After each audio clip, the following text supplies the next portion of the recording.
जिसको 20 साल तक मौका दिए हैं उसका घमंड आप जाके देखिए।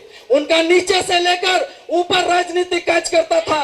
सब लोग नीचे पंचायत स्तर से लेकर राज्य स्तर तक उनका नेता सिर्फ और सिर्फ जनता को कुचलने का काम करता है। उस परिवार के लोगों के बीच में 20 साल तक विधायक बनने के बाद उसके परिवार के सदस्य को भी प्रत्याशी बनाया गया है। अब हमें तय करना है कि राजा के परिवार से विधायक बनाना है कि एक गरीब के परिवार से विधायक बनाना है। जिस प्रत्याशी को एक प्रत्याशी है स्वर्गीय दामोदर महतो, झारखंड आंदोलनकारी थे जो 2009 में चुनाव लड़े और चुनाव में सेकेंड स्थान आए, चुनाव नहीं जीत पाए। 2014 में चुनाव नहीं लड़े, 2018 में उनका निधन हो जाता है। उस परिवार से जसोदा देवी है। जसोदा देवी 2019 में विधानसभा का चुनाव लड़े, सेकेंड स्थान आए। फिर जाकर के इनका बेटा लगातार कैंसर से पीड़ित होकर के 2 साल इलाजरत हुए।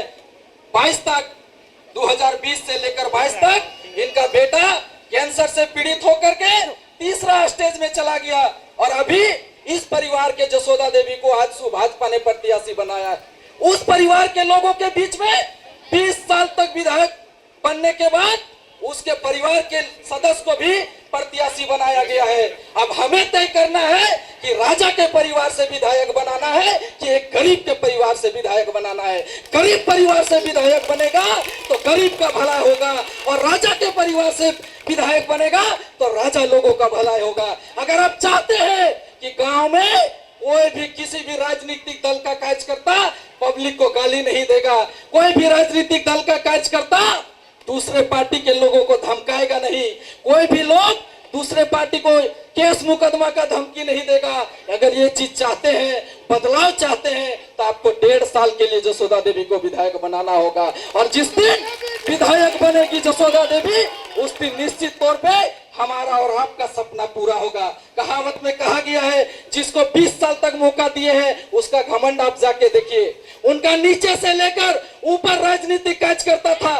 सब लोग नीचे पंचायत स्तर से लेकर राज्य स्तर तक उनका नेता सिर्फ और सिर्फ जनता को कुचलने का काम करता है। आप नीचे के लोग जब कुचलता है तो ऊपर वाला भी स्वभाव है कि कुचलेगा, क्योंकि 2019 में वो बोला था कि हम ऐसा मकान देंगे जिसमें 3 कमरा होगा, एक बहू रहेगी, एक में सास रहेगी, एक में बेटा रहेगा, उसी में लेटरिन बाथरूम रूम रहेगा। सारा चीज हम लोग 3 लाख का ये आवास देने का काम करेगा, क्योंकि ये उनका घोषणा था, हेमंत सोरेन का घोषणा था कि हम मुख्यमंत्री बनेंगे तो 3 महीना के अंदर में पूरे झारखंड राज्य में 3 कमरा वाला आवास देंगे। क्या हम लोग को गोनियाटो में मिला? क्या किसी को गोनियाटो में मिला? क्या उन्होंने कहा था जिस गांव के बेरोजगार लोगों को हम रोजगार नहीं देंगे उस गांव के बेरोजगार एमए और ग्रेजुएशन किया हुआ व्यक्ति को 5,000 और 7,000 बेरोजगारी भत्ता देंगे।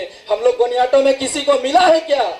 तो उस चीज का जवाब देना है। उन्होंने कहा था कि अगर मेरी सरकार बनता है तो पिछड़े को 27% आरक्षण देंगे। हम लोग को मिला?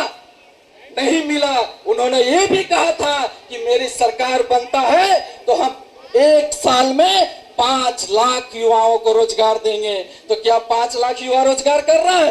नहीं कर रहा है। तो ये सारा चीज हम लोगों का जो लड़ाई है उनका नेता के साथ लड़ाई है। तो हम लोग इस लड़ाई में आइए हम सभी लोग मिलजुल करके जसोदा देवी को साथ देंगे, इनको विधायक बनाएंगे, क्योंकि ये जसोदा देवी ऐसी संघर्षशील महिला है कि जब इसका बेटा कैंसर से पीड़ित था और बेंगलोर में जब इसका बेटा इलाज कर रहा था तो ये जसोदा देवी 6 महीना, इसका बेटा 6 महीना वेलोर में था, लेकिन 6 महीना ये वहां ना जा करके हमेशा जनता के बीच में रहती थी। आज हमने घर के केकरो बाल बच्चा बीमार भई तो हमने देखल जीवा कि नहीं गो जीवा ने हॉस्पिटल, लेकिन जसोदा देवी के कितना बड़ा दिल और एक महिला के कितना बड़ा कलेजा कि अपन बेटा के कैंसर पीड़ित हॉस्पिटल में एडमिट करके 6 महीना तक हमनी के बीच में रह के काम कर ले है। तो ये जसोदा देवी में डुमरी विधानसभा के नेतृत्व करे के क्षमता है। तो एक बार जरूर विधायक बनने के काम करवा। कि रामगढ़ में ITI कॉलेज है, रामगढ़ में पॉलिटेक्निक कॉलेज है, रामगढ़ में महिला मेडिकल कॉलेज है, क्या डुमरी में है? डुमरी में ITI कॉलेज है। पूरा डुमरी विधानसभा का नौजवान बच्चे बच्चियां रामगढ़ पढ़ने के लिए जाते हैं। क्या रामगढ़ का कभी कोई बच्चा डुमरी पढ़ने आया? नहीं आया। क्यों नहीं आया? क्योंकि ये विकास नहीं विनाश का गंगा बहा के रखे थे। इसलिए आइए हम सभी लोगों को ये चुनौती को स्वीकार करना है और जसोदा देवी को मजबूत करना है कि जसोदा देवी मत घबराना, पति छोड़ के चले गए हैं, बेटा कैंसर से पीड़ित है, आप मत घबराना, आपका बेटा प्रदीप भले कैंसर से पीड़ित है, पूरा कोनियाटो का नौजवान आपका बेटा बन के आपको सेवा करने का काम करेगा।